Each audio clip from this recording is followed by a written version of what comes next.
बिथांनि रुंसारि जानाय खौरांखौ खोनानानै थारैनो जोबोद दुखु मोनदों। बेबादि दुखु गोनां हरखाब रादाबा माने बुंनो थाङोबा एकदम सहायथावै।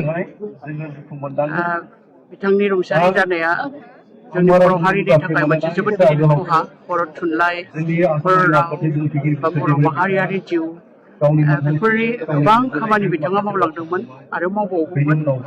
नाथाय बिथांनि देहाया बारा बिथांखौ हेफाजाब होआखिसै आरो बिथाङा हरखाब जिउखौ नागारनानै थांबाय। मानसि हिसाबै बिथाङा सासे जोबोद गेबें गोसोनि आरो गेबें गोसोनि आरो गोसो गुवार मानसिमोन आरो बिथाङा जेब्लाबो जोंखौ जोबोद थुलुंगायोमोन।